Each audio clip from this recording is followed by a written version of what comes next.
Malina Chinata to Ninaise Malapa Madia Posedo Yaliu Chinamia Poselo Ye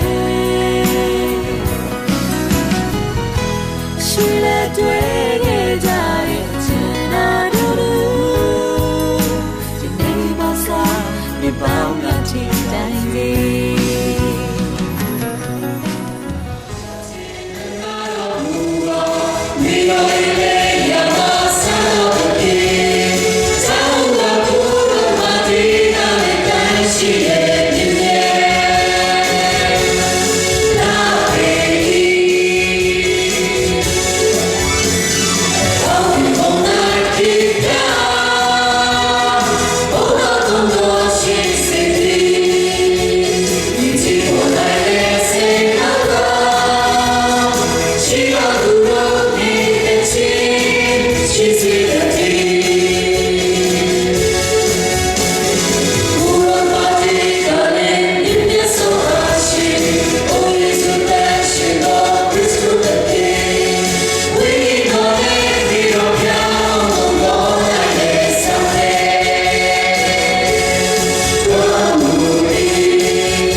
ဒုတိယကျမ်း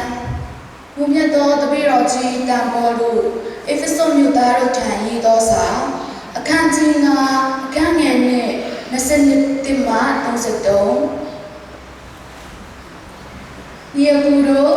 ခရစ်တုသခင်သည်ကျွန်တော်တို့ကိုချစ်တော်မူ၍ကျွန်တော်တို့အတွက်မိမိကိုယ်ကိုပူဇော်တော်မူတဲ့ကဲ့သို့ချစ်ချင်းမေတ္တာ၌ရှောက်လန်းကြတော့ခရစ်တုသခင်အားယူသည်လေးစားသောအဖြစ်တူကိုတူကြည်ညိုလေးစားကြတော့မိမတို့သည်သခင်ဘုရားကိုကြည်ညိုလေးစားတဲ့ကဲ့သို့မိမိတို့၏ခင်ပွန်းကိုကြည်ညိုလေးစားတဲ့သည်အဘယ်ကြောင့်ဆိုသောခရစ်တုသခင်သည်မိမိခန္ဓာတော်ဖြစ်သောအသင်းတော်၏ကယ်တင်ရှင်ဖြစ်တော်မူ၍ဥကောင်းလည်းဖြစ်တဲ့ကဲ့သို့ခင်ပွန်းသည်လည်းဇနီး၏ဥကောင်းဖြစ်၏အသင်းတော်သည်ခရစ်တုသခင်အားကြည်ညိုလေးစားသည့်နည်းတူဇနီးတို့သည်လည်းမိမိ၏ခင်ပွန်းများကိုအရာရာ၌ကြည်ညိုလေးစားအပ်သည်အချင်းယောက်ျားတို့ခရစ်တုသခင်သည်အသင်းတော်ကိုချစ်တော်မူသဖြင့်ထိုအသင်းတော်ကိုမိမိကိုယ်ကိုအနံတော်မူသည့်နည်းတူသင်တို့သည်လည်းသင်တို့၏ဇနီးတို့ကိုချစ်ကြလော့ခရစ်တုသခင်သည်မိမိကိုယ်တော်ကိုပူဇော်တော်မူသည့်အကြောင်းကားအသက်ရှင်ခြင်းချမ်းသာကိုပေးတတ်သောနှုတ်ကပတ်တော်၌ရည်ဖြင့်စေကြောခြင်းအပြင်ထိုအသင်းတော်ကိုတန့်ရှင်းစေလျက်အရင်တွန့်ငိမ်ခြင်းမရှိအပြတ်မှကင်းစင်သဖြင့်မိသည့်ချွတ်ယွန်းခြင်းမျိုးများမပါပဲအစွမ်းအကွက်မထင်တန့်ရှင်း၍ဂုဏ်သရေနှင့်ပြည့်စုံသောအသင်းတော်အဖြစ်မိမိအဖို့လက်ခံသိမ့်ပိုက်ခြင်းငါဖြစ်၏ထိုနည်းသူယောက်ျားတို့သည်မိမိကိုယ်ခန္ဓာကိုချစ်တဲ့ကဲ့သို့မိမိဇနီးတို့ကိုချစ်ခင်ကြရမည်မိမိဇနီးကိုချစ်တော်သူသည်မိမိကိုယ်ကိုချစ်၏မိမိအသားကိုမုန်းထားသူတယောက်မျှမရှိလူတိုင်းမိမိကိုယ်ကိုကြွေးမွေးပြုစုတတ်၏ထိုနည်းသူခရစ်တုသခင်သည်လည်းအသင်းတော်ကိုကြွေးမွေးပြုစု၏အဘယ်ကြောင့်ဆိုတော့ကျွန်ုပ်တို့သည်ကိုယ်တော်၏ခန္ဓာအဆက်အပိုင်းများဖြစ်ကြ၏ထို့ကြောင့်ယောက်ျားသည်မိဘတို့ကိုဆွဲ၍မိမိဇနီးနှင့်ဆုံဖက်သဖြင့်သူတို့နှစ်ဦးသည်တတားသည်ဖြစ်ရလိမ့်မည်အေရာသည်နက်နဲသောအချစ်ဖြစ်ပေသည်ဤသို့ဆိုခြင်းသည်ခရစ်တုသခင်နှင့်အသင်းတော်ကိုရည်ရွယ်၍ဆိုခြင်းဖြစ်ပေသည်သို့သောသင်တို့အသီးသီးကိုချစ်တဲ့ကဲ့သို့မိမိခင်ပွန်းများကိုချစ်ကြလော့မိမမူကားမိမိ၏ခင်ပွန်းကိုယိုသည်လေးစားပါလော့ဘုရားသခင်၏နှုတ်ကပတ်တော်ပေသည်ဘုရားသခင်အားဆုတောင်းပါသည်ဟာလေလုယာ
အားလုံးလည်းမင်္ဂလာပါဒီနေ့ဟာဖြစ်ကျွန်တော်တင်းတို့အတွက်တကယ်ကိုပြောစရာတောင်းတဲ့နေ့ဂုဏ်ယူဝမ်းမြောက်ရမယ့်နေ့ဖြစ်ပါတယ်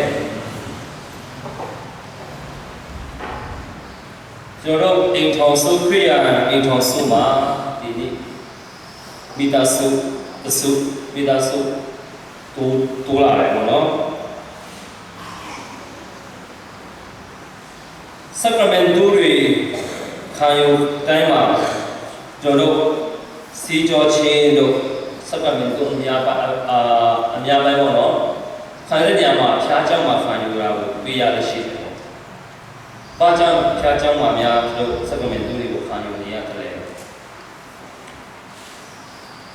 ဘာလို့လဲဆိုတော့ကျွန်တော်ခန္ဓာကိုယ်သက်မိဘနေတဲ့နေရာ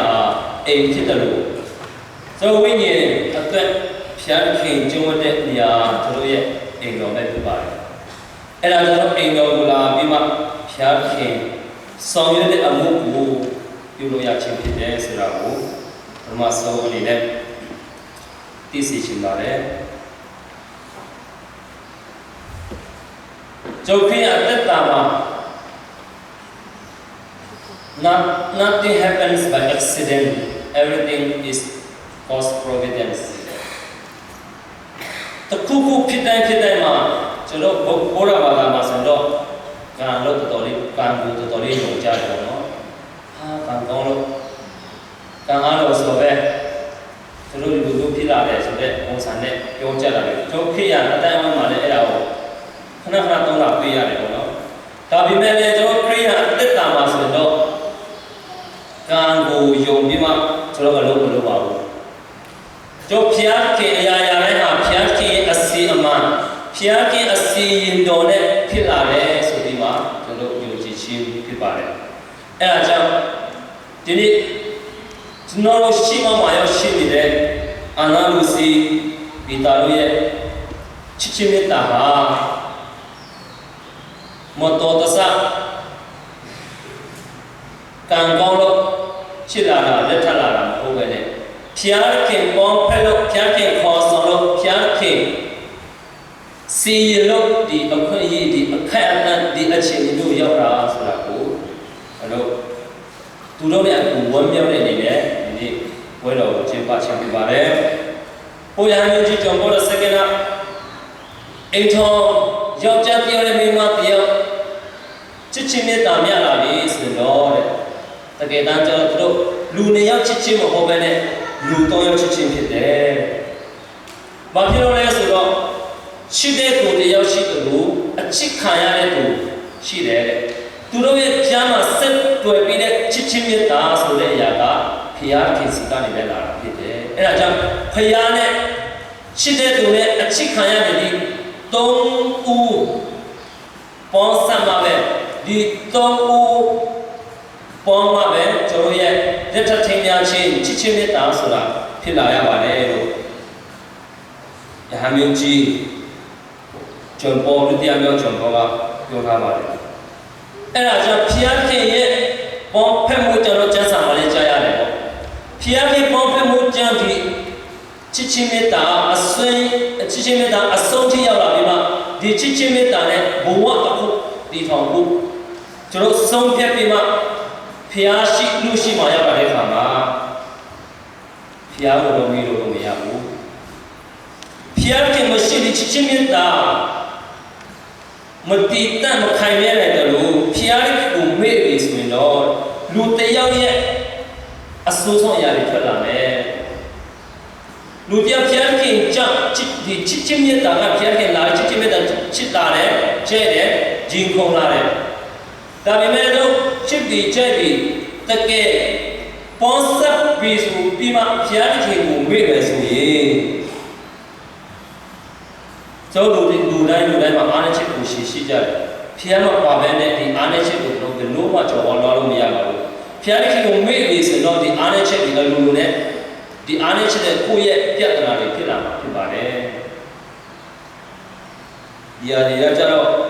intro တော့အခုကျွန်တော် sacrament ကျွ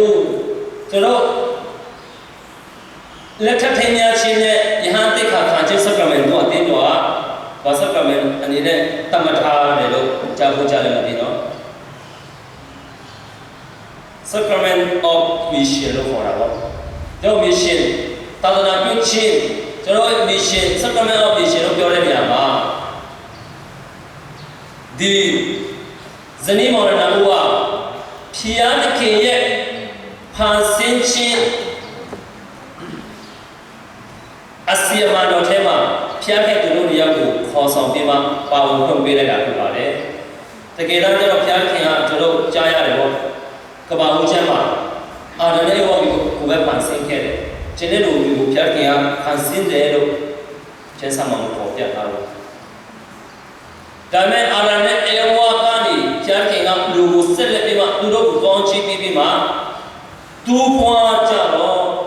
ကဘာလောကကြီးကိုအုပ်စိုးရဲ့ပြင်းတဲ့ပြကြကဘာလောကကြီးကိုပြင်းတဲ့စေကြတော့ဒီကျေးဇူးတော်ဟာဖျားခဲ့သူရဲ့ဖန်ဆင်းခြင်းကိုလူတွေကိုပြန်ပြီးမှ sharing မျှဝေခြင်းဖြစ်ပါတယ်ကျွန်တော်ခန္ဓာကိုယ်နဲ့ဝိညာဉ်မှာခန္ဓာကိုယ်က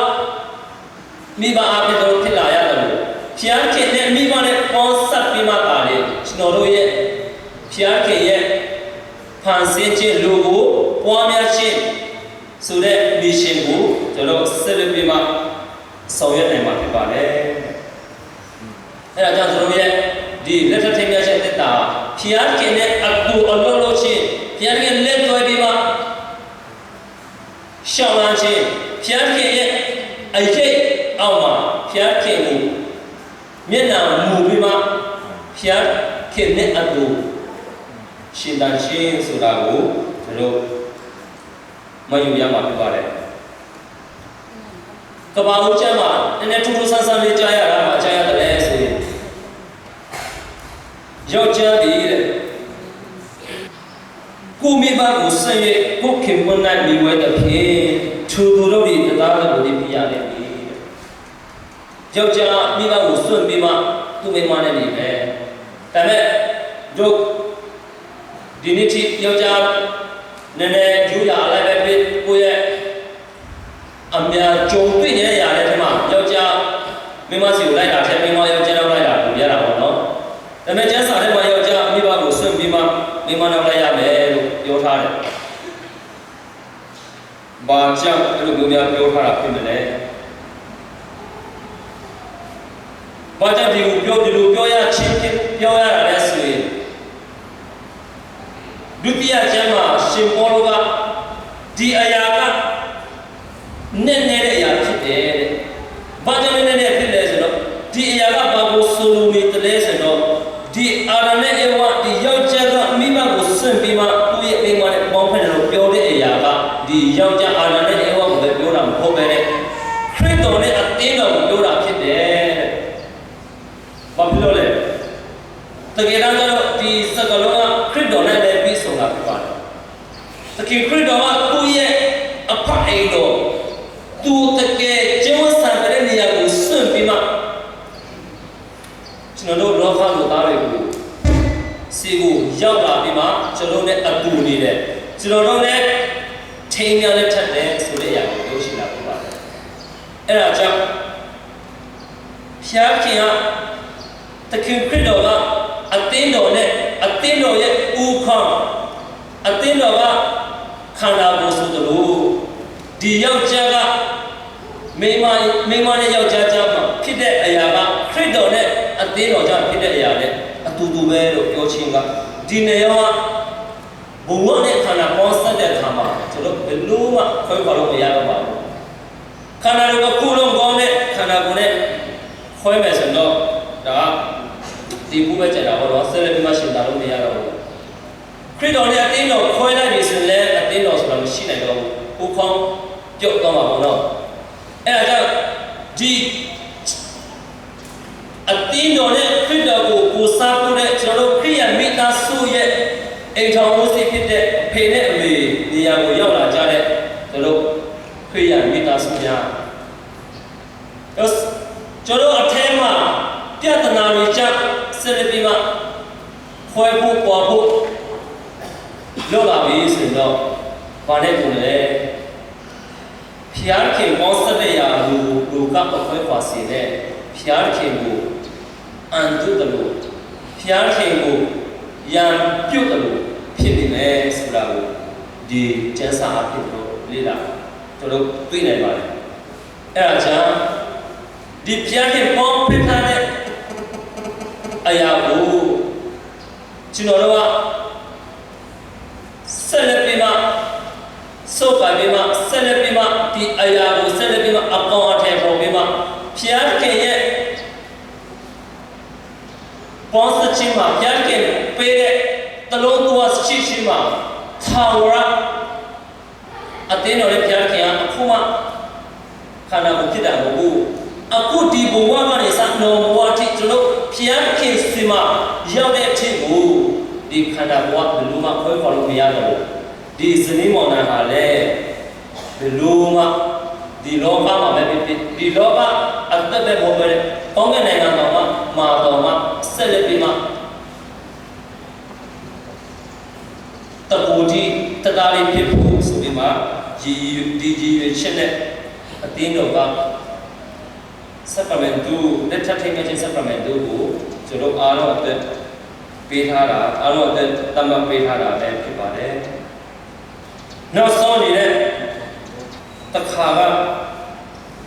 လူငယ်လေးတယောက်ကတိတ်ချောမောလာပါတယ်ဆိုတဲ့ကောင်မလေးတယောက်ကိုလက်ထပ်လိုက်တယ်။တအားချောတဲ့အခါကျတော့လက်ထပ်ခါစားတော့တော့ချစ်တာပေါ့နော်။ကျွန်တော်တို့ Facebook ကိုသုံးတဲ့သူတွေဒီမှာပါအနေနဲ့ TikTok မှာပြောထားတာပေါ့နော်လက်ထပ်ခါစားတလားအလိုလောက်ဆိုတော့အဲဒီမင်္ဂလေးတွေပဲပြကြတယ်နဲ့6လဆိုတော့6လကတိထားတာပေါ့နော်တနေ့တော့နည်းလောက်ကြာလာပြီဆိုတော့9လဆိုမထားချင်တော့ဖြစ်တယ်မနေ့9လ9ရတယ်ပေါ့ပြောချင်တာဒီကောင်လေးရတဲ့သူရှိလို့อยู่တဲ့တိတ်ချောအရန်ကချောလာပါတဲ့မင်္ဂလေးကိုပိုင်ဆိုင်ခွင့်ရတာကိုတော်လေးဝတ်တာမှာအရန်တယောက်တာအရန်ချစ်ကြတယ်ဒါပေမဲ့ကန်ဆူဆိုလည်းပဲဒီအရန်လာပါချောမောတဲ့မင်္ဂလေးကအမျိုးသွေးအမျိုးသမီးကအရင်ပြပြန်စားရပါတယ်အရင်ပြပြန်စားရတာကိုသူယောက်ျားအရေးကြီးတဲ့ခါကျတော့သူကဒီလိုမျိုးနေ့မှာဒီကင်တီယောဂါရှိတဲ့နေ့မှာဒီဟာတွေရှိတယ်ဆိုပြီးမှပြောရင်လည်းသူအရင်ချင်းတဲ့ခါတော့သူမိန်းမကိုအားဝဲနေမှလည်းသူလူလာဘူးအဲ့ဒါကြောင့်သူတရက်မှာခရီးထွက်တယ်တဲ့ခရီးထွက်တော့ပြန်လာတဲ့အချိန်မှာကား accident ဖြစ်ပြီးမှဒါနဲ့အိမ်ရောက်လာတဲ့ခါတော့မစ္စည်းကန်းတယ်လို့ပြောတာပေါ့မစ္စည်းကန်းတယ်တဲ့အဲ့ဒါနဲ့သူမိန်းမသူ့ကိုသမင်းစားတဲ့သူ့စိတ်ခေါ်ပြီးမှသူစားချစ်ချင်းမြတ်တာဘယ်လိုမှမရောတော့ဘူးပြောချင်တာဒီအရင်ပြည့်နေစားဘယ်တော့ပဲမြန်ဘယ်တော့ပဲသူကသူ့ယောက်ျားမတွေ့ရတော့ဘူးတော့သူမျက်စိကန်းသွားတယ်ဆိုတော့အဲ့ဒါနဲ့နောက်ဆုံးဒီလိုမျိုးနေရတက်ကြရတဲ့အခါကျတော့သူ့မိမအရင်ပြည့်နေစားလည်းပဲဆုံးသွားပါတယ်ဆုံးသွားတဲ့အခါတော့သူ့ယောက်ျားဘုံလုံးဝရဝစားဒီဆန္ဒတက်စရအားလုံးကိုပြီးတဲ့အခါကျတော့နောက်တခြားညာကိုချွတ်တော့ဖို့ဆုံးဖြတ်လိုက်တယ်အဲ့ဒါလည်းသူ့ပေါ်ကြောင့်လေဟေးနေအသက်ရှင်တဲ့နေရာမှာနေအိမ်မနေတာတော့မှနေမမရဲ့ခေါ်တဲ့ညာပဲလိုက်နေတဲ့ဟာအခုတခြားညာတော့ဆိုလို့ဖြစ်သွားတာလေမြို့ပဲသူကခေါ်တော့မှလေပြင်ဘယ်လိုမျိုးလဲရှောက်တယ်နေရာမျက်စိကားနဲ့လေပြောတဲ့နေရာမှာသူ့ယောက်ျားကပြောတယ်တကယ်တော့ကျွန်တော်ကမျက်စိမကမ်းပါဘူးကျွန်တော်မျက်စိမြင်ပြီးမှကျွန်တော်မိန်းမရဲ့အားနည်းချက်တွေအလားအပါတွေပြည့်စည်နေတာကိုသိပြီးမှအဲ့ဒါကိုသိတဲ့ကျွန်တော်မိန်းမစိတ်မကောင်းဖြစ်မှာဆိုတော့ကျွန်တော်မိန်းမဝမ်းနဲ့တင်နေမှာဆိုတော့ကျွန်တော်ကမတွေ့တယ်လို့မသိတယ်လို့ဟန်ဆောင်ပြီးမှမျက်စိကန်းတယ်လို့ပြောတာဖြစ်ပါတယ်တကယ်ကျွန်တော်မျက်စိမကန်းပါဘူးဆိုမှပြောတာအဲ့ဒါကြောင့်တော့အင်ထောင်တစ်ခုကိုတိဆောက်တဲ့နေရာမှာခန္ဓာကိုယ်ကြည့်ပြီးမှတိဆောက်တာမဟုတ်ပဲလေကိုယ့်ရဲ့ရုပ်ကိုယ့်ရဲ့အဖြစ်အခြေအနေအတိုင်းရှင်းနိုင်လက်ခံနိုင်မှတိဆောက်ရတဲ့အင်ထောင်ဘဝမှာဒီနေ့ဒီမရလည်းတော့ရစံပြောရမယ်ဆိုတော့နော်ပိတာနဲ့အနာလူစီတော့ဟာဖျားခင်ပေါင်းဖက်ထားတဲ့အရာဖြစ်သည့်အတွက်အချင်းချင်းနားတဲ့ခွင့်လွှတ်မှုတွေနဲ့ကိုယ့်ရဲ့ခန္ဓာရုပ်ရဲ့လာပါတဲ့အချိန်မှာပဲချစ်တာကြိုက်တာမဟုတ်ပဲနဲ့ဒီတက်ဒီဘဝတက်ဆုံးချစ်နိုင်တော့ပြီးမှလည်းကျွန်တော် ခဏနေကြတယ်တော့ဂရိတ္တစာတွေပြုတဲ့ချိန်မှာအတက်ချက်ဆုံးချစ်ပါမည်လို့ဂရိပြုပါတယ်လို့မပြောဘူးနော်ဘယ်လိုပြောလဲအတက်ချက်ဆုံးချစ်ပါမယ်လို့ပြောလားအတက်ချက်ဆုံးဂျိုးတွေဖြစ်စေအိုတွေဖြစ်စေပဲ့တွေဖြစ်စေဘာလို့လဲပေါင်းဖက်ပါမည်လို့ပြောတာနော်ချစ်မယ်လို့မပြောလို့ချင်တာဒီချစ်ချင်းဆိုတာတော့ခါစားရှိမှလာတာပြီးတော့တစ်ခါတည်းဒီချစ်ချင်းကအားနေနိုင်တယ်ဒီချစ်ချင်းနဲ့တားတဲ့ခါတည်းအပြင်ပန်းကိုကြည့်လိုက်တဲ့ခါကျတော့ဒီလိုပြောဘာမှမမောစရာမရှိတဲ့ချိန်လည်းရှိသွားနိုင်တယ်ပေါ့နော်ဒါပေမဲ့လည်းအတင်းတော့ကချစ်ပါမယ်တဲ့လုံးဒီအခုချစ်တယ်လို့တက်တုံးချစ်မယ်လို့ဒီမှာတစ္ဆာမဆိုခိုင်းလို့ပေါင်းသိပါမည်လို့တစ္ဆာဆိုခိုင်းပါတယ်အဲ့ဒါကြောင့်ဒီသူတို့ခဏနေကြပြုမဲ့ဂရိတစ္ဆာကိုဆက်လက်ပြီးမှဒီကြီးခိုင်မဲဆိုအတက်တက်ဆုံးဆက်လက်ချလာတဲ့ရှင်သန်နေရဖျားခင်ရဲ့ဖန်ဆင်းခြင်းအမှုတော်မှာဖျားခင်ရဲ့သူလက်တွေမှာဆက်လက်ပြီးမှဖျားခင်နဲ့လက်တွေဒီဖန်ဆင်းခြင်းအမှုကိုဒီပွားများခြင်းအမှုကိုဆက်လက်လို့ပေါ်ဆောင်နေရလို့ဆောင်နေရလူအပ်တော်ကျေးဇူးတော်များကိုတို့ပြစားပြရတော်များမှာဆက်လက်ပြီးမှခံကြပါစို့ချစ်သာစွာသောဓမ္မမိတ်ဆွေတို့အတင်းတော်ဤမွတ်စလင်တော်ယဟန်နဲ့ဘာသာသူပရိသတ်တွေနဲ့မောင်းနိုင်ဖျားခင်သည်တင်ဝေချစ်ချင်းမြတ်တာကိုတန်ရှင်းသောတစိမ့်ဖြင့်ခန့်နေအတည်ပြုရန်တင်တို့သည်ဤကြောင်းတော်သို့ဆွေးနွေးလာခဲ့ကြပေသည်ခရစ်တော်ခင်သည်တင်တို့၏ချစ်ချင်းမြတ်တာကိုကောင်းချီးပေးဝပေးတော်မူသည်တူပေါ်တူထားရှိကြသောဂရိတ္တစာကိုရသက်ပါစောင့်ထိန်နိုင်ကြရ၎င်းထိများခြင်းနဲ့ဆရာတော်များကိုထမ်းဆောင်ရန်၎င်းကိုရောဒီတန်ရှင်သောစီကျော်ချင်းစကရမန်တူမင်္ဂလာအဖြစ်ကိုရောဂရန်တန်ရှင်စေခဲ့သောသူတို့ကိုဒီချာသောစကရမန်တူမင်္ဂလာအဖြစ်ကျေးဇူးတော်တူပွားများစေ၍ဤအားဖြင့်ပြီးတော်မူသည်သူဖြစ်၍တင်တို့၏စိတ်ဘောထားကိုထုတ်ဖော်ပြောရန်အတင်းတော်၏တမောင်း၌တင်မှာကျွန်တော်မေးမြန်းပါသည်ပီတာဇိုမီဦးနဲ့အာနာလူစီဘူဟန်ဝိုင်တင်တို့ဒီမိဒီအတ္တမအချက်ကန်ချင်းကိုမြတ်မခံရပဲအကျွမ်းမဲ့လွတ်လပ်သောစိတ်နဲ့ထင်များခြင်းမင်္ဂလာခံယူရန်ဤနေရာသို့ရောက်လာကြသည်မှန်ပါ၏လောမှန်ပါ၏ဗျာတင်တို့ဒီအင်ထောင်ရောကတခြားလုံး၌တူကိုတူချစ်ခင်လေးစားကြရန်အသင့်ရှိကြပါ၏လောစင်တင်ရှိပါမည်တင်တို့ဒီဖျားသခင်ရွှေလက်တော်မှာရရှိကြမည်ဖြစ်သောတာသမီတို့ကိုချစ်ချစ်ခင်ခင်လက်ခံသိမ့်ပိုက်၍ခရစ်တော်ခင်နဲ့ဘုရားတင်တော်၏ပြည့်ညတ်တရားတော်အတိုင်းသာဝန်ရေးပညာရေးတို့ကိုဖန်တီးပေးရန်အသင့်ရှိကြပါသလောတင်ရှိပါမည်တင်တို့ဒီတန်ရှင်တော်ထင်များခြင်းပရိနိကိုပြုကြရန်ရည်ရွယ်ကြသည့်အတိုင်းတင်တို့လက်ရလက်များကိုထိုက်၍ဖျားသခင်နဲ့ကိုရောအတင်းတော်၏မျက်မှောက်၌တင်တို့ဘောတူ၏ချက်ကိုထုတ်ပေါ်ပြောကြပါကျွန်တော်ပီတာဇော်မင်းဦးသည်အတင်းအာနာမှုစီဝန်ခံဝိုင်ကိုကျွန်တော်၏တေဝန်စနစ်ဖြစ်တင်ပိုက်ပါသည်တင်ကိုလည်းရတဲ့ပံချစ်ခင်လေးစားနိုင်ရန်မရှိရတူရှိရတူအေးရတူပုံများကျမ်းမာသည်ဖြစ်စေမကျမ်းမာသည်ဖြစ်စေတင်အားတစ္ဆာရှိပေါင်းတင်ပါမျိုးကျွန်တော်ကြည်ပြုပါသည်ကျွန်တော်အာနာလူစီဘူခန်ဝိုင်ဒီအတင်းပီတာဇော်ကိုကျွန်တော်အေးဒီဝန်လေးစားဖြစ်တင်ပိုက်ပါသည်တင်ကိုလည်းရတဲ့ပံချစ်ခင်လေးစားနိုင်ရန်မရှိရတူရှိရတူအေးရတူပုံများကျမ်းမာသည်ဖြစ်စေကျမ်းမာသည်ဖြစ်စေတင်အားတစ္ဆာရှိပေါင်းတင်ပါမျိုးကျွန်တော်ကြည်ပြုပါသည်အတင်းတော်၏မျက်မှောက်၌တင်တို့ထုတ်ဖော်ခဲ့ကြသောသူတို့သူ၏ချက်ကိုဖျားသခင်သည်ကြည်ပြုစွာတည်ပြုတော်မူ၍တင်တို့အားကောင်းခြင်းမင်္ဂလာပြုဝပေးတော်မူပါစေဖျားသခင်ပေါင်းဆက်တော်ရာကိုလူသည်မခွဲခွာစေနဲ့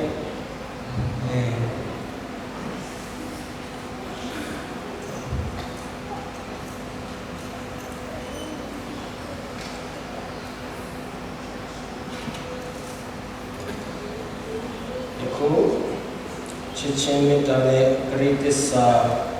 ပြုခြင်းအထက်မှာ လက်စုံများကိုကောင်းချီးပေး၍အမှန်ချီးပါလေ ချစ်ချင်းမေတ္တာနဲ့ဂရိတ္စာတည်ခြင်းအထင်မှဖြစ်တင်တို့တို့ကိုတို့အနှင်းကြမည်ဖြစ်သောဤလက်စွများကိုဖျားသခင်သည်ကောင်းချီးပေးတော်မူပါစေသောအာမင်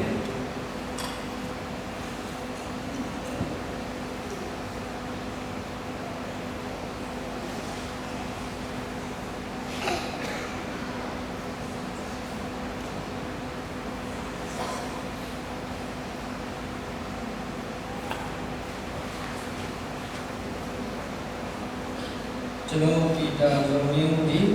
ကျွန်တော်ရဲ့ချစ်ချင်းမေတ္တာနဲ့ပရိသစ္စာတည်ခြင်းအထက်မှာဖြစ်အမိတော်တာတော်အရှင်တော်ဝိညာဉ်တော်နာမတော်မြတ်၌ဤလက်စုကိုလက်ခံပါ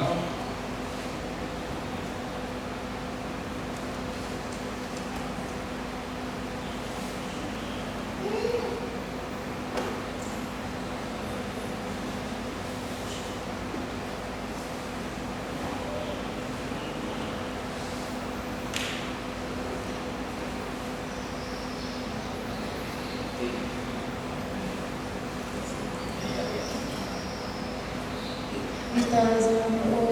ကျွန်တော်၏ချစ်ချင်းမေတ္တာနဲ့ဂရိတ္တစာတည်ခြင်းအထက်မှာဖြစ်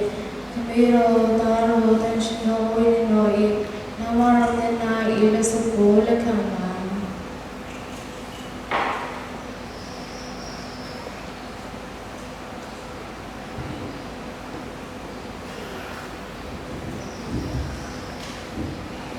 ယခုဖျားသခင်ရှိမိဆွေတင်ကဆွေမျိုးများအရှိတင်တော်ရှိပါမိမိရဲ့ဂရိတ္တစာများကိုပြန်လာပြုရင်ဖျားရှင်ရဲ့လက်ခံကျူဆူခြင်းနဲ့အတူကျွန်တော်တို့စီရတဲ့ဒီအချင်းများဖြစ်သူရောက်ရှိတော့ဒီဇနီးမောင်နှံတိကိုဂုဏ်ပြုကြပါစို့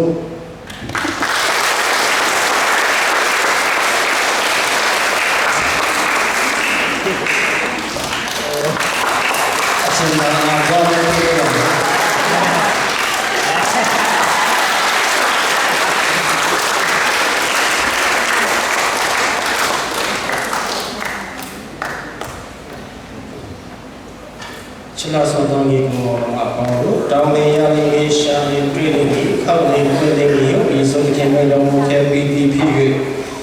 ကျွန်တော်တို့သာသနာတော်တက်တော်၎င်းကျွန်တော်တို့တုံးစီတက်တော်၎င်းဒီယနေ့အချင်းများအတိတ်ဖြစ်တော်ရောက်ရှိတော်ဤစနေမောင်နာအတိတ်များတက်တော်၎င်းလောတော်ဂျေဇုအဖျားဖျားကိုဖာပြီးတော့ဖျားထားတဲ့ငယ်တွေတေတောင်းလျှောက်ကြစို့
ဒီကုမမပါဘူးအနာဂတ်ဘုရောရှင်ဖတ်ပြီးတော့ဖျားပြီးကျွန်တော်ရဲ့ဒီလိုစက္ကကြတော့ဒီပူဇော်တရားရကိုကြည်ပြုစွာကံတော်ပါရဆုတောင်းကြပါ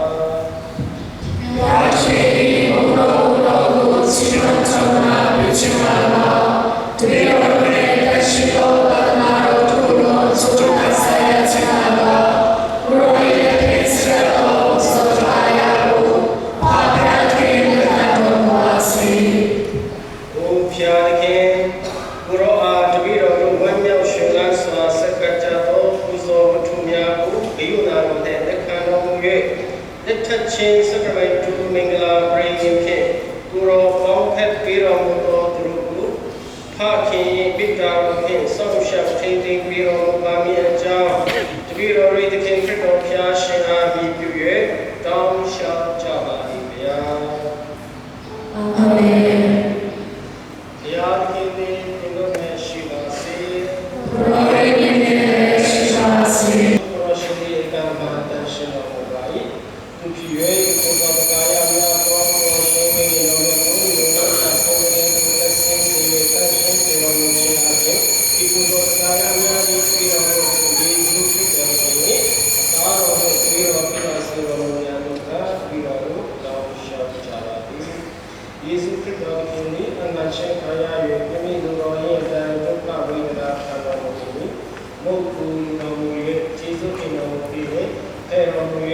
Dio Giro a Pede Menga. Dino Alo Iya Kuyu Sachalo, Idiga Dino Tu Anan Kayami, Mai Kanda Kuchitri.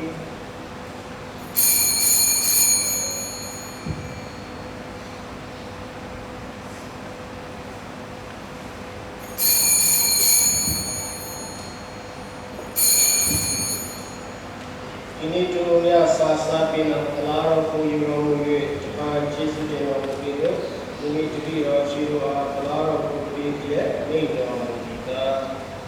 inu aro di kelaro kuyuye tanjalo idiga tinya kunchulu chenunga inu ne dunia tungkang kayami tawra inu kune sanya lai biro lagi waktu umi tiri shinga ibu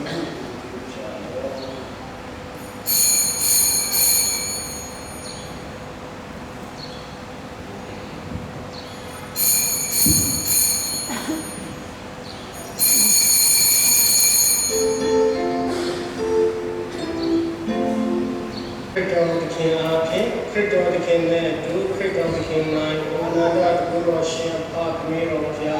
Guru Shindi Tanshin no Wini no Yene the Londawati cutting over you each and all over Bongo Gala Success Supai no Watia. Amen. Kizimi no Nakaket Pro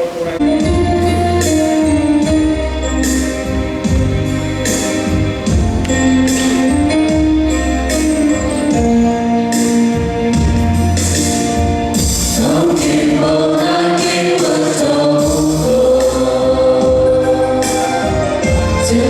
know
ရှင်သာသောတော်ဤဘုမောမအပေါင်းတို့ပူဇော်ရာပလင်တို့ချင်းကရောက်ရှိလာသောဤမင်္ဂလာတရုတာနှင့်တရုသမီးတို့သည်အိမ်ထောင်တေဘဝအသက်တာကိုအစာပြုကြရာတွင်ခရစ်တော်သခင်အသားတော်နှင့်သွေးတော်ကိုပြည့်ညင်ခြင်းအပြင်သူတို့သည်တလူကိုယ်တို့ချစ်ချင်းမေတ္တာဖြင့်အစဉ်မြဲချင်းအောင်ခြင်းခံရတော်မူပါမည်အကြောင်းဘုရားသခင်ထံနှင့်ချစွာဆုတောင်းပေးကြစို့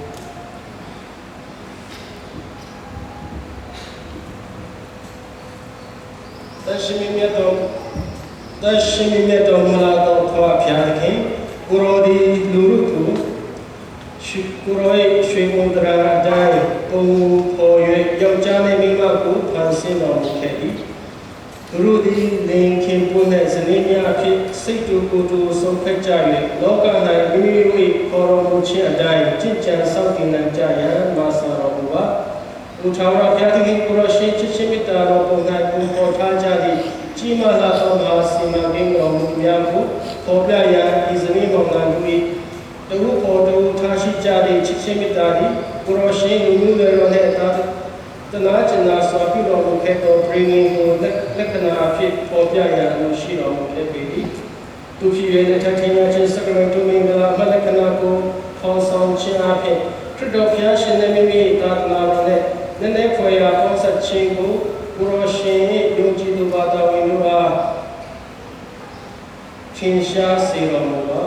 ဘုရားခင်ကိုရောရှင်အစေခံများဖြစ်ကြသောပီတာနှင့်ဘာနာလူစီတို့ဟောတနာပြုလာတော်ဖြင့်ကိုရောရှင်လက်ရာလက်တော်ကိုဆန့်တန်းတော်မူ၍သူတို့၏စိတ်လုံးထဲသို့တန်ရှင်တော်၏တော်၏တကူကြီးတော်များကိုပုံလောင်းပေးတော်မူပါမည်ကြောင်းတပည့်တော်တို့တောင်းလျှောက်ကြပါသည်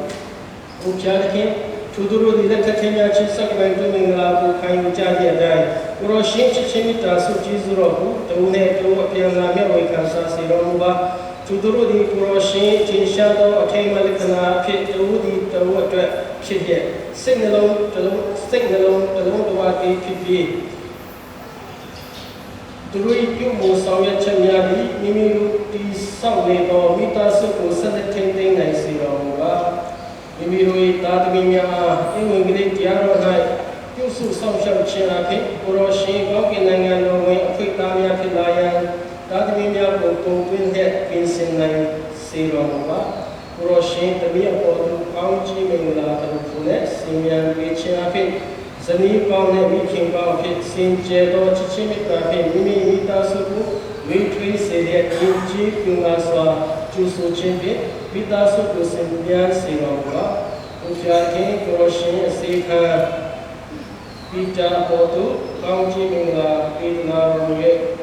လူဒီထိုက်တန်သောကောင်းမွန်သောသစ္စာရှိသောနေယောက်ျားနှင့်မြော်မြင်ရှိသောဖခင်တို့ကိုဖြစ်စေတော်မူပါတနည်းသောအခါဝမ်းမြောက်ရှင်လန်းစွာဖြင့်ကောင်းကင်ရွှေပြည်မဟာစာပွဲတော်၌ကောင်းခံစားကြရပါမည်အကြောင်းခရစ်တော်ခင်အားအမိပြု၍တောင်းလျှောက်ကြပါသည်ဘုရားအာမင်သူချစ်တော်မူသောဘုရားရှင်ကိုဖုံးမြင်ကြသောသူငယ်တော်၏စာပွဲတော်သို့ဖိတ်ခေါ်ခြင်းခံရသူတို့သည်မင်္ဂလာရှိကြ၏ဘုရားခင်ဗျာတေဝေဘောတုရောရှိသောခြင်းကိုနိုင်ရန်ပြေတော်ထိုက်တာတို့ရတဲ့ကုဏတာမေရှိတော်ပါလေတပည့်တော်၏ဝိညာဉ်သည်တန်ရှင်းစင်ကြယ်ပါလိမ့်မည်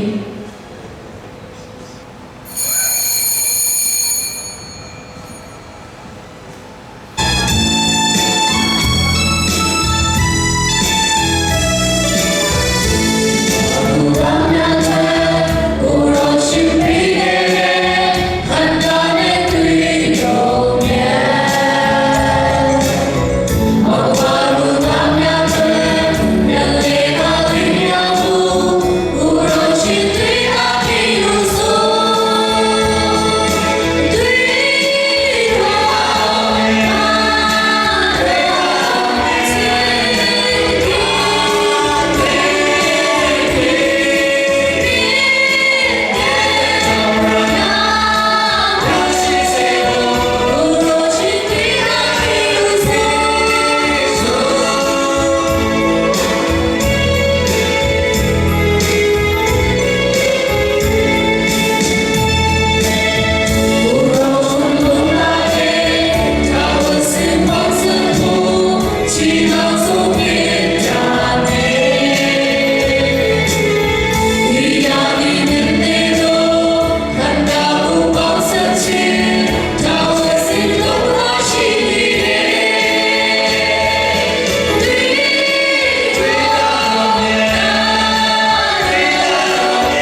တဲ့သွားကြတော့အာလေလုယာအာလေလုယာ ဘုရားသခင်အားကျေးဇူးတင်ပါသည်ဟာလေလုယာဟာလေလုယာ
See you tonight.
တော့အိမ်မက်တွေလာနေ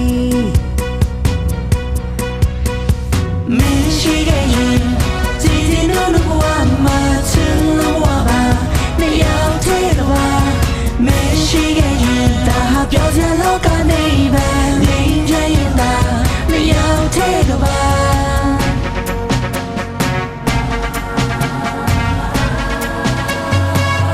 ဒီဆောက်ခြင်းတွေဟာခဲရင်လဲကွယ်အကုန်ပြည့်စည်ပုံလဲကူတဲ့ဘယ်သူချဝင်ဝင်မြဲတဲ့တတိနဲ့ရောက်တာတော့နားလဲဘူချစ်တောင်းမလို့ပါမင်းတယောက်ထဲနေနေအနေအားလုံးလုံးကြုံလို့နေကိုယ်တို့ဝေးချိန်တွေနေတဲ့ထန်နေသွားဖို့မကြခဏဆုံးပဲရစေ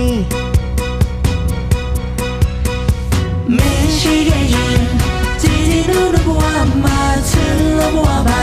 နှစ်ယောက်တည်းကပါမင်းရှိခဲ့ရင်ဒါဟာပြောစရာလောကနေပဲငြိမ်းချမ်းရင်သာနှစ်ယောက်တည်းကပါ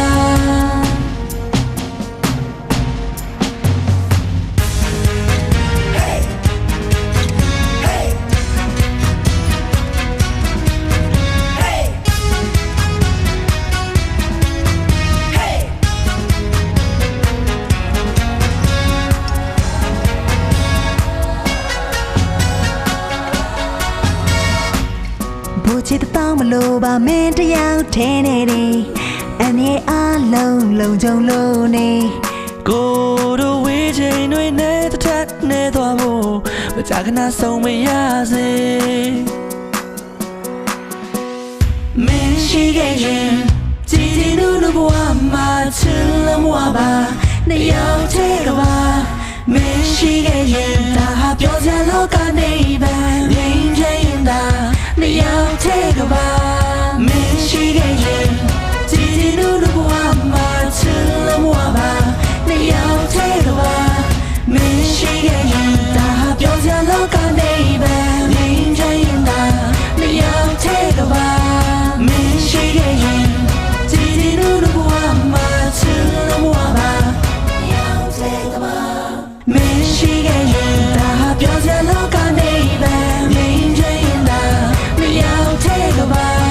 မင်းရှိခဲ့ရင်ကြည်စင်တို့ဘဝမှာချစ်လို့ဘဝပါ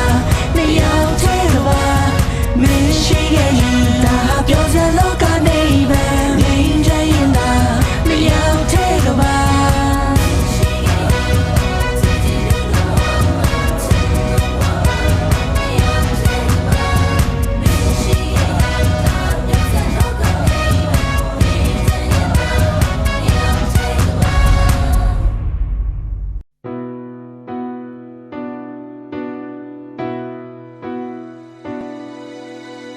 တမိုင်းစာနဲ့ကဘာဦးတွေကတူတယောက်ထဲမနေကောင်းလို့အာရနေဤဝါမစာလူတွေလည်းပေါက်ဖက်ခဲ့ကြဒါကောင်းကြီးတွေကတခုပဲရိုးတွေကကိုရိုးပါအသားတွေကကိုအသားမို့အသားရသူခါရရှိလို့စင်ထာရပေါင်းဖက်ကြဖို့အတီတောင်းစုလေးကိုနေပေါင်းများတည်ရှိရရင်မင်္ဂလာတဲ့ချိန်မှာဆိုရင်မောင်နှံဥပဝေဖျားခင်ကောင်းကြီးဝေမင်္ဂလာတဲ့ချိန်မှာတည်တဲ့ချင်းဆိုရင်မောင်နှံဥပဝေဖျားခင်ကောင်းကြီးဝေ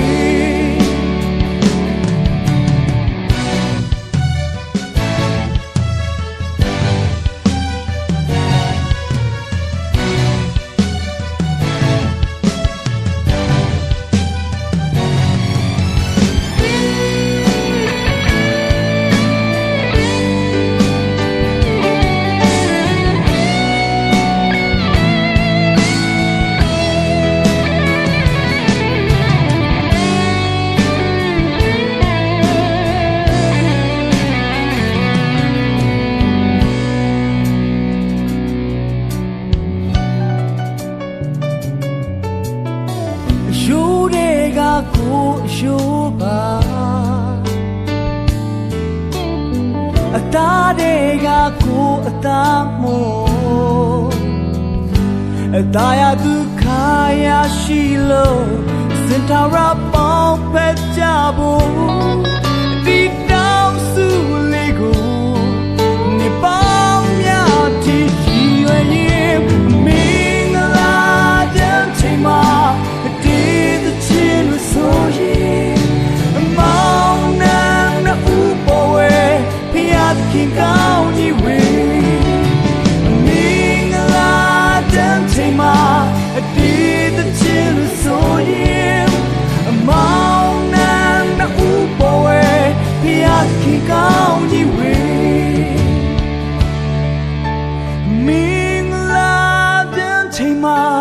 ဒီသချင်းလို့ဆိုရင်မောင်နှံနဲ့ဥပေါ်ဝဲဖျားခင်ကောင်းကြီးဝေ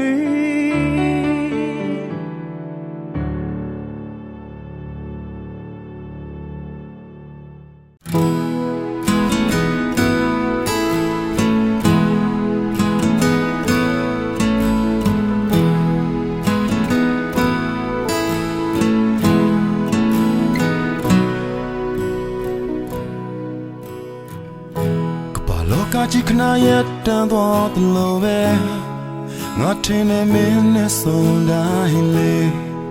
ကြည်ရရင်ဖိုးလိုက်မလို့နေပါရတဲ့မင်းရဲ့ရည်တယ်လေရင်ခွင်နဲ့ထက်ထက်ကြာရောက်ရင်နဲ့ဘဝကိုตายရင်မလို့နေအသက်ထဆုံးပေါ်နာမမြေရှိတဲ့ချင်းဝင်နေမစနာခိုရနေညဉ့်ညံမှုဆုံးမြောက်တွေ့ပြီဘဝကိုအတူခိစမဲနေဟာငါဘွားရဲ့ကောင်းကင်မဲမောင်မိုင်တော်ညမှာငါတွင်ငွေလာမင်းငယ်မဲဒူမဆာထုံးများနိုင်ဘူးခိုင်မောင်စွာဘွားရဲ့ချောက်ဆောင်မင်းနဲ့ငါခုလုံးရဟာလေးမင်းနဲ့ဒီချာငါရဲ့အသက်မင်းနဲ့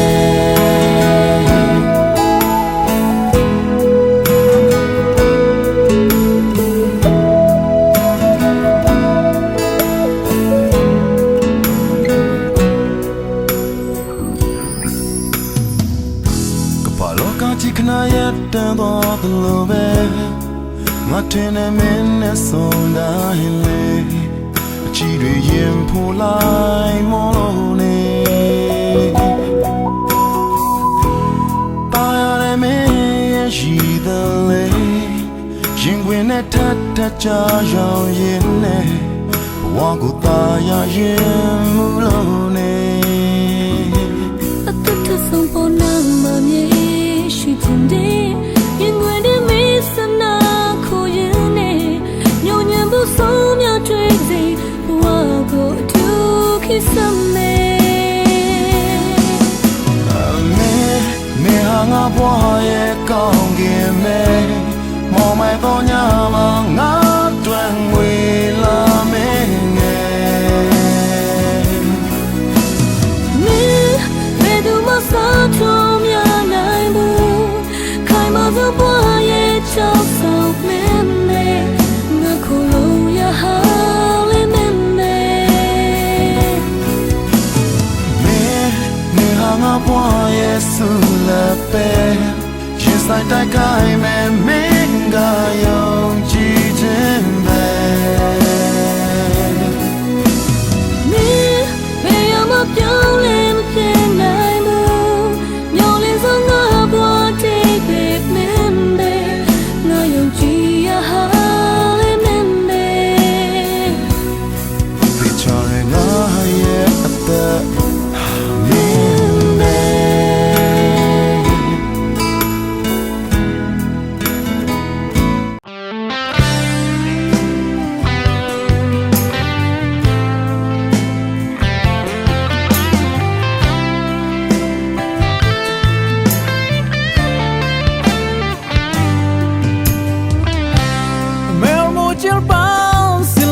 唱见，个买面老卡来电走了路，早忙因梦满天因，苏年红木木暖因，那会满浓木暖因，更空爱忙，啊红木暖因。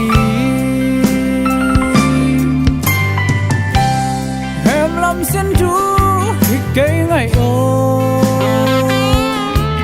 bác xin chú na kya hồng neo in ngày ô cả tông giang đào bằng sang ô ngày ô hai bằng khi ngạc chani như mơ xin lại những con trên ngày nhăn nay ngày lung quang đêm đi Sana le nom na nigel tua komi nung ti toang ma bang pang kom ni kai zulia nu ken hong ngul nge kai ni tu pan tu baong pia he no ngai mel mo chil pa唱见，个买面老卡来电走了路，早忙因梦满天因，苏年红木木暖因，那会满浓木暖因，更空爱忙，啊红木暖因。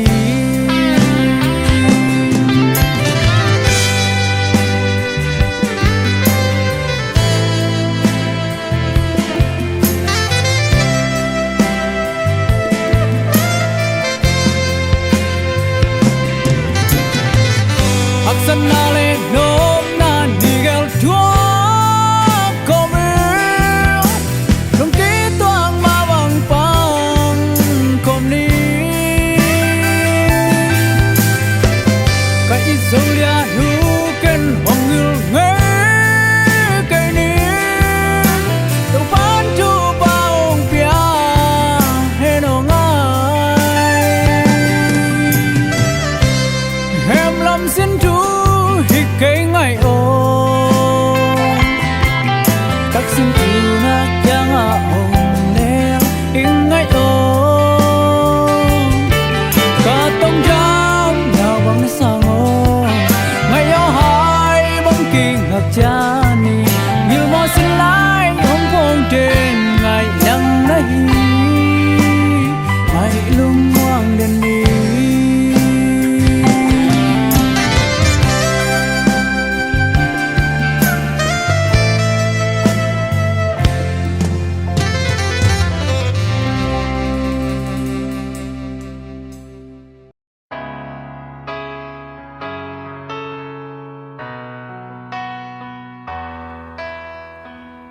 Chiều nào nhớ lệ đê cha bùi cô ya shi ghê yên nguyện ngô đô nguyện la chế à mà mya chân na đu mít dòng nhà ni áo nó nuôi truy toa yên nguyện ngô si nguyện la chia tết tin nhà Yung chi ba ko wa de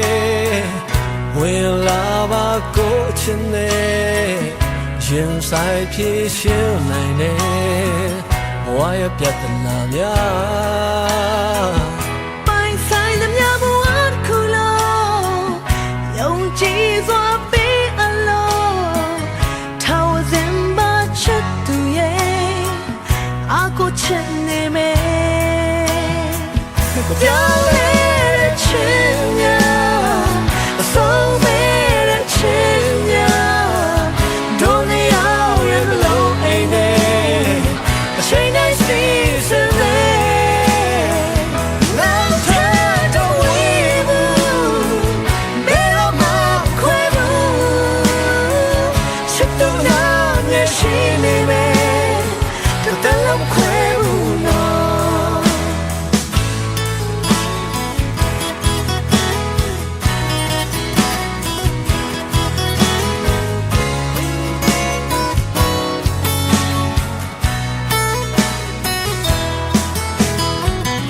ဒီလိုလိုက်ကြများ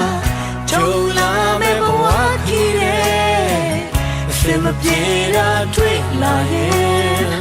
စိတ်မချပါနဲ့ကျင်နာသူမင်းချင်နေ